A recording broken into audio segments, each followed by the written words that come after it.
जय श्री कृष्णा। राधे राधे भक्तजनों, आज आप श्रवण करेंगे प्रदोष व्रत कथा।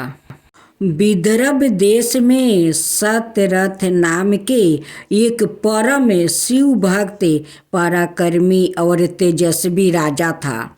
उन्होंने अनेक वर्ष तक राज्य किया, परंतु कभी एक दिन भी शिव पूजा में किसी प्रकार का अंतर न आने दिया।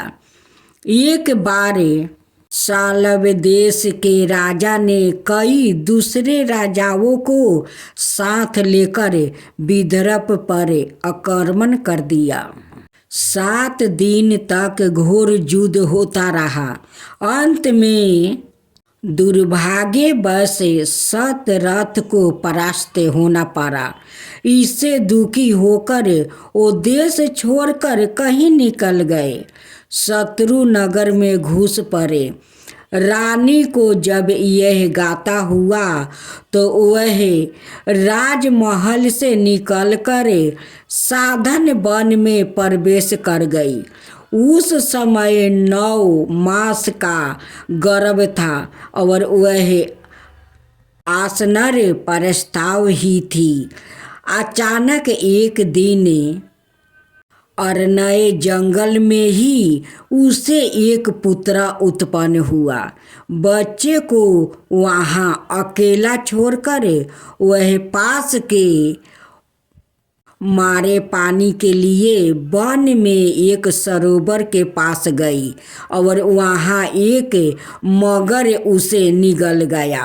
उसी समय उमा नाम की एक ब्राह्मणी वो विधवा अपने सूचिव्रत नाम का 1 वर्ष के बालक को गोद में लिए उसी रास्ते से होकर वो निकली। बिना नार काटे बच्चे को देखकर उसे बड़ा आश्चर्य हुआ।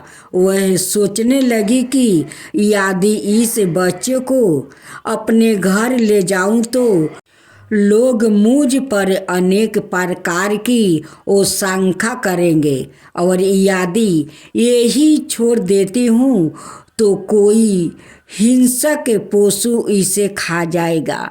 इस प्रकार सोच रही थी कि भगवान शिव प्रकट हुए और उसे विधवा से कहने लगे, इस बच्चे को तुम अपने घर ले जाओ, यह राजपुत्रा है। अपने पुत्रा के समान इसकी रक्षा करना और लोग को इस बात को वो प्रकट ना करना, इससे तुम्हारा भाग्य दया होगा। इतना ही कहकर भगवान अंतर्ध्यान हो गए। ब्राह्मणी ने उस राजपुत्र का नाम धर्मगुप्त रखी। वह विधवा दोनों को साथ लेकर उस बच्चे के पिता को ढूंढने लगी। ढूंढते ढूंढते संडील ऋषि के आश्रम में पहुंच गई। ऋषि ने बताया कि राजा सत्यरथ का देहांत हो गया है। पूर्व जन्म में प्रदोष व्रत को अधूरा छोड़ने के कारण ही उसकी ऐसी गति हुई है। साथ रानी ने भी पूर्व जन्म में अपनी सपत्नी को मारा था। उसी ने इस जन्म में मगरमच्छ के रूप में इसका बदला लिया है। ब्राह्मणी ने दोनों बच्चों को ऋषि के पैरों पर डाल दिया। ऋषि ने उन्हें शिव पंचाक्षरी मंत्र देकर प्रदोष व्रत करने का उपदेश दिया। इसके बाद ऋषि का आश्रम छोड़कर एक चक्रा नगरी में निवास करे 4 माह तक शिव आराधना करते हुए प्रदोष व्रत किया। एक दिन सूची व्रत को असरफियों से भरा सौरन कलश मिला। उसे लेकर वह घर आ गई। माता यह देख कर अत्यंत प्रसन्न हुई और उसे प्रदोष व्रत की महिमा का ज्ञान हुआ। इसके बाद दोनों बालक वन विहार के लिए एक साथ निकले। वहाँ अंशुमती नाम की कन्या को देखा। उसने धर्मगुप्त से कहा कि मैं एक गंधर्व राजा की कन्या हूँ। श्री शिव जी ने मेरे पिता से कहा कि अपनी कन्या का विवाह सत्यरथ राजा के पुत्र धर्मगुप्त से करवा देना। तब धर्मगुप्त ने कहा, मैं यही हूँ, और विवाह प्रस्ताव रखा। धर्मगुप्त ने वापस आकर अपनी माता को बताया। ब्राह्मणी ने उसे शिव पूजा का फल और संडील मुनि का आशीर्वाद समझकर बड़े आनंद से दोनों का वो विवाह करवाई। गंधर्व राजा ने बहुत धन और अनेकों दास दासी धन संपदा प्रदान किया। इसके बाद धर्मगुप्त को अपना राज्य वापस मिल गया। वह सादा प्रदोष व्रत शिव आराधना करते हुए उस ब्राह्मणी और उसके पुत्र सूची व्रत के साथ सैकड़ों बरस सुख से राज्य करता रहा और अंत में शिवलोक को। अब श्रवण करेंगे सोमवार की व्रत कथा। धर्मपुर नगर में एक धनी राजा रहता था। दूर दूर तक उसका व्यापारी फैला हुआ था।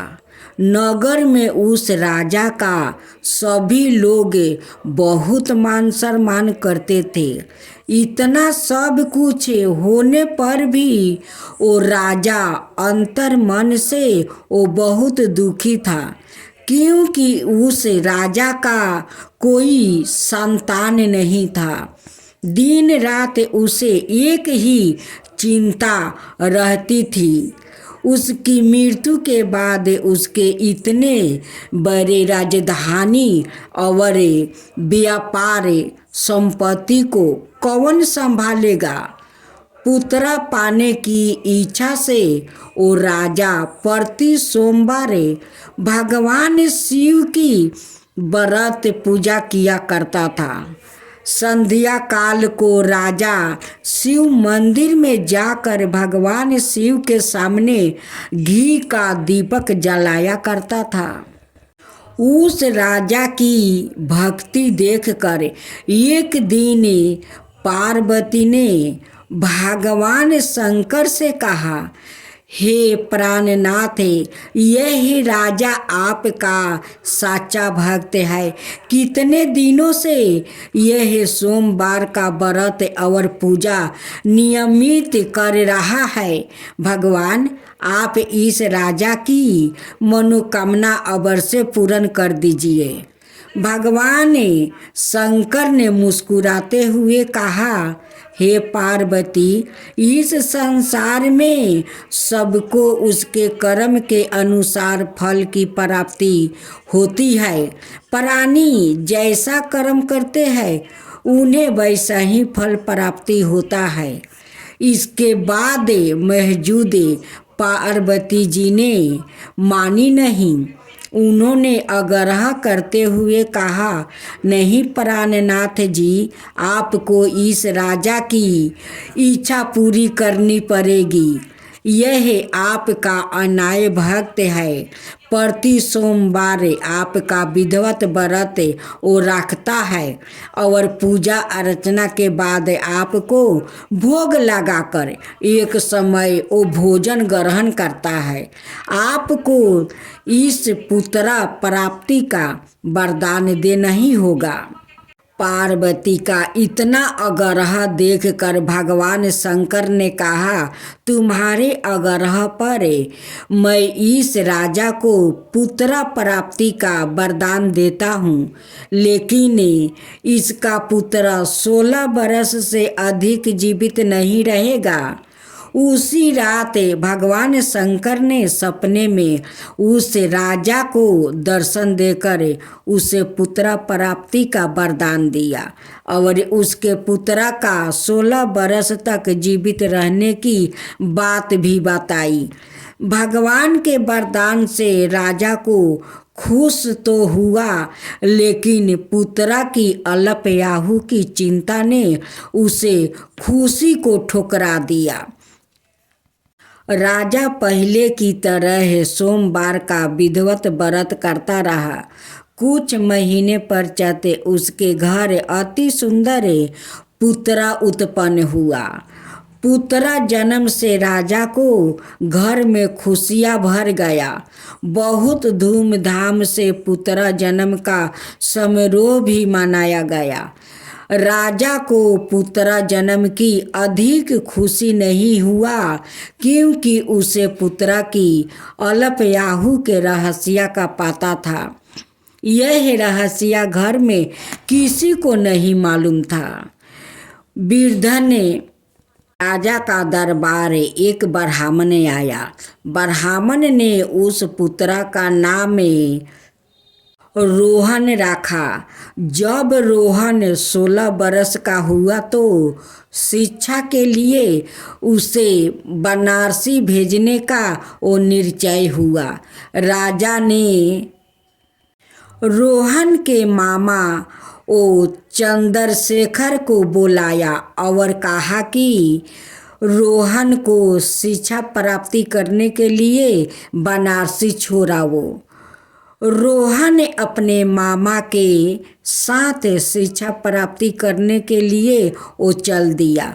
रास्ते में जहाँ भी रोहन और चंद्रशेखर रात्रि विश्राम के लिए ठहरते, वही जग करते और ब्राह्मणों को भोजन कराते थे। लंबी यात्रा के बाद रोहन और चंद्रशेखर एक नगर में पहुंच गया। उस नगर के राजा की कन्या का विवाह की खुशियां में पूरे नगर को सजाया गया था। निश्चित समय पर बारात आ गई, लेकिन वर का पिता अपने बेटे के एक आंख से काने होने के कारण बहुत चिंतित था। उसे इस बात का भय सता रहा था कि राजा को इस बात का पता चलने पर कहीं वह विवाह से इनकार ना कर दे, इससे उसकी बदनामी होगी। वर के पिता ने रोहन को देखा तो उसके मस्तक में एक विचार आया। उसने सोचा, क्यों ना इस लड़के को दूल्हा बनाकर राजकुमारी से विवाह करा दूं। विवाह के बाद इसको धन देकर विदा कर दूंगा और राजकुमारी को अपने नगर में ले जाऊंगा। वर के पिता ने इसी संबंध में रोहन और चंद्रशेखर से बात की। चंद्रशेखर ने धन मिलने के लालच में वर के पिता की बात स्वीकार कर लिया। रोहन को दूल्हे के वस्तु पहनाकर राजकुमारी चांदनी से विवाह करवा दिया गया। राजा ने बहुत सा धन देकर राजकुमारी को विदा किया। रोहन जब लौट रहा था तो सच नहीं छिपा सका और उसने राजकुमारी की ओढ़नी पर लिख दिया, राजकुमारी चांदनी, तुम्हारा विवाह तो मेरे साथ हुआ था। मैं तो बनारसी में शिक्षा प्राप्ति करने जा रहा हूँ। अब तुम्हें जिस लड़का की पत्नी बनना पड़ेगा वो एक आँख से काना है। जब राजकुमारी ने अपनी ओढ़नी पर लिखा हुआ पढ़ा तो उसने काने लड़के के साथ जाने से इनकार कर दिया। राजा ने सब बातें जानकर राजकुमारी को महल में रख लिया। उधर रोहन अपने मामा चंद्रशेखर के साथ बनारसी पहुंच गया। रोहन ने गुरुकुल में पढ़ना भी शुरू कर दिया। जब रोहन की याहू 16 बरस पूरी हुई तो उसने एक यज्ञ किया। यज्ञ की समाप्ति पर ब्राह्मणों को भोजन करवाया और खूब अन्न वस्तु दान किया। रात को रोहन अपने शयन कक्ष में जाकर सो गया। शिव के वरदान के अनुसार शयन अवस्था में ही रोहन के प्राण निकल गया।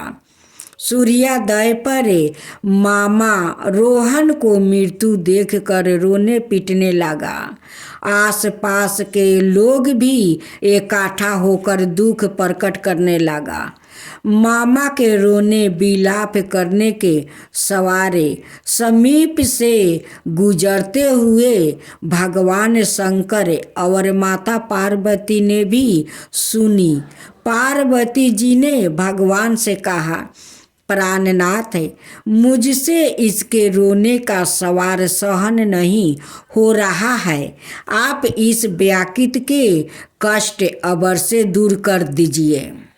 भगवान शिव ने पार्वती जी के साथ अदृश्य रूप में समीप जाकर रोहन को देखा तो पार्वती जी से बोले, पार्वती, यह तो उसी राजा का पुत्रा है।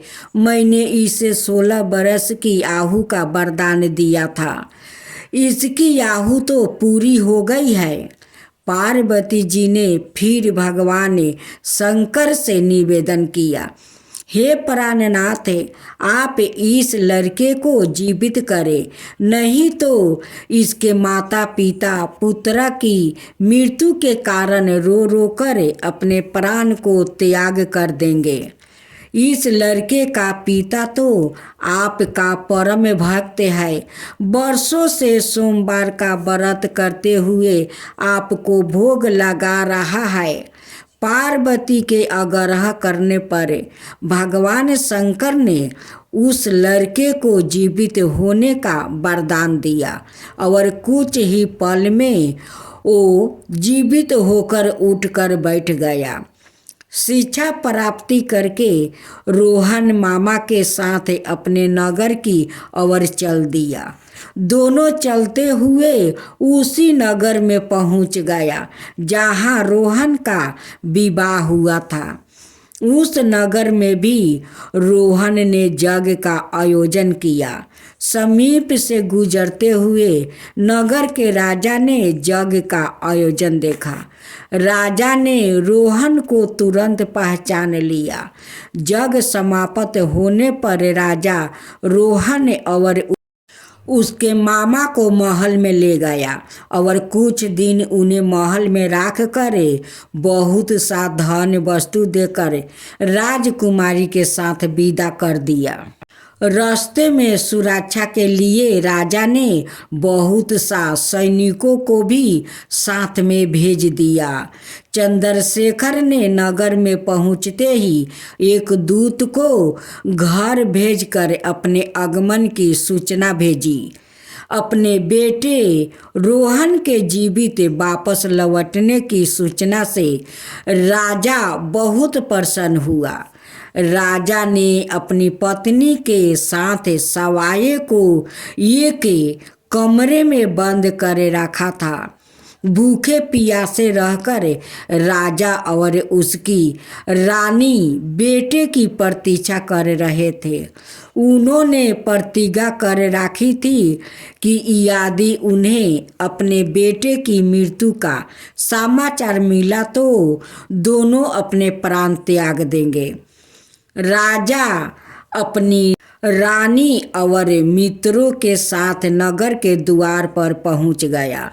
अपने बेटे के विवाह का समाचार सुनकर पुत्रवधू राजकुमारी चांदनी को देख कर उसकी खुशी का ठिकाना ना रहा।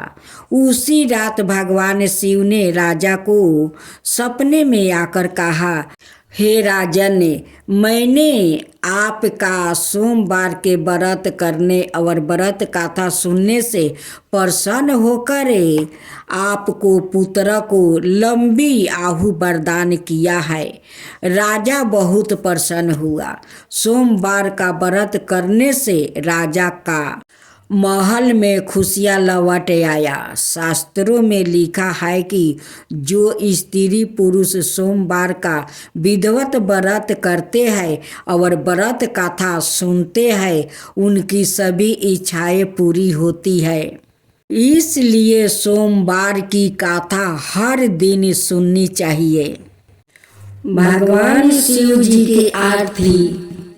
ओम जय शिवा ओमकार, स्वामी जय शिवा ओमकार, ब्रह्मा विष्णु सदा शिव अर्धंगिनी धारा।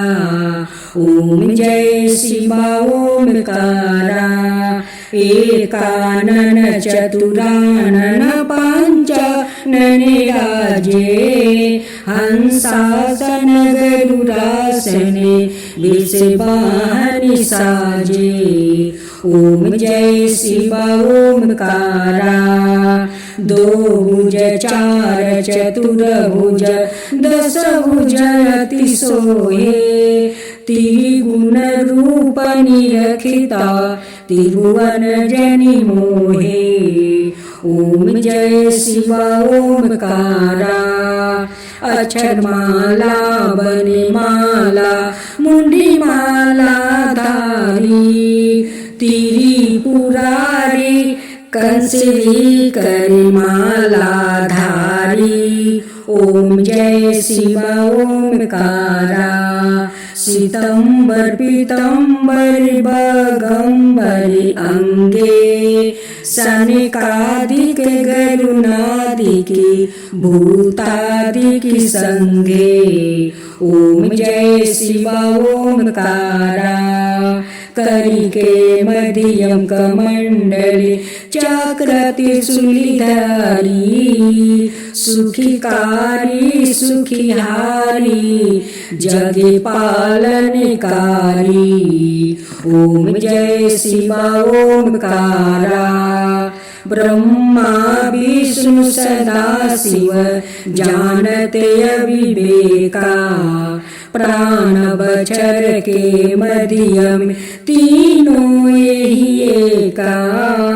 ओम जय शिवा ओमकारा, लक्ष्मीओ सवित्री पार्वती संघा, पार्वती अर्धांगिनी शिव लाडली गंगा, पार्वती अर्धांगिनी शिव लाडली गंगा।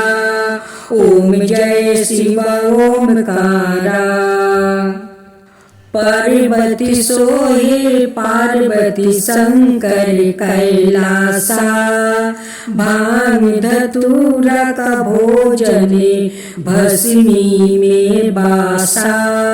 ओम जय शिवा ओमकारा, जाटा में गंगा बहते है, गले मुंडे माला, शेष नागी लिपिटावते ओढ़ते मृगछाला। ओम जय शिवा ओमकारा, काशी में विराज विश्वनाथ, नंदी ब्रह्मचारी, नित उठ दर्शन पावते महिमायति भारी। ओम जय शिवा ओमकारा, त्रिगुण स्वामी जी की आरती जो कोई नर गावे, कहत शिवानंद स्वामी मन बाछित फल पावे। ओम जय शिवा ओमकारा, ओम जय शिवा ओमकारा।